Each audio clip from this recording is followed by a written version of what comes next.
రాజా, ఈ వీడియో చేయడానికి సోఫాస్ చూపించనా లేదంటే మంచాలు చూపిద్దామంటావా? అవును కదా, నువ్వు మొన్న కొత్త చేసావు కదా సోఫా కమ్ బెడ్, కరెక్ట్ ఐడియారా. దానిలో అయితే సోఫాను అలాగే మంచం రెండు యాడ్ అయిపోతే సరే అది చేస్తాలే. మా బ్రదర్ రీసెంట్గా చేయించిన sofa cum bed new model అండి.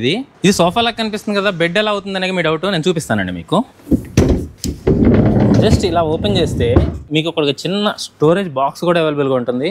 అలానే ఈ ఫోల్డ్ ఓపెన్ చేస్తే కంప్లీట్గా 6x5 size sofa cum bed కూడా అనమాట. దీనిలో వెరైటీ ఏముంది అని అనుకోవడానికి ఏం లేదండి. దీనిలో హెడ్ బోర్డ్లో కుషన్ ఉంటుంది, అలానే ఫుట్ బోర్డ్లో కూడా కుషన్ ఉంటుంది విత్ మెటాలిక్ గోల్డ్ స్ట్రిప్స్ అనమాట.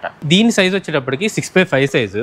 ఇది ఇంతకు ముందు కస్టమర్స్ కస్టమైజేషన్ లో చేసినప్పుడు ఫస్ట్ టైం చేయడం వల్ల కాస్త కాస్ట్ ఎక్కువైందండి. సో అప్పుడు మేము ఇచ్చిన ప్రైస్ వచ్చేటప్పటికి 40,000 రూపీస్. అలా కాకుండా దీని ప్రైస్ ఎలాగైనా తగ్గిద్దాం అన్న ఉద్దేశంతో మా స్టాఫ్ తో డిస్కస్ చేసి కాస్త తక్కువ ప్రైస్ కి నేను వాళ్ళని ఒప్పించి తయారు చేయించడం జరిగిందండి. సో దీని ప్రైస్ ఇప్పుడు కేవలం 30,000 రూపీస్ మాత్రమే ఆఫర్ ప్రైస్. ఎందుకంటే ఇది ఫస్ట్ మేము డెమోగా రెడీ చేసి పెట్టాం కాబట్టి దీని వరకు మీకు 30,000 రూపీస్ లోనే నేను రెడీ చేసి ఇస్తాను అనమాట. సో మీకు ఎవరికైనా కావాలి అనుకుంటే గనక డైరెక్ట్ గా మన స్టోర్ విజిట్ చేయండి. మన స్టోర్స్ వచ్చేటప్పటికి విజయవాడ పౌరంకి, అలానే వైజాగ్, అలానే చల్లపల్లిలో కూడా ఉన్నాయండి. కావాల్సిన వాళ్ళు కింద నెంబర్లకి కాల్ చేయండి. Thank you so much.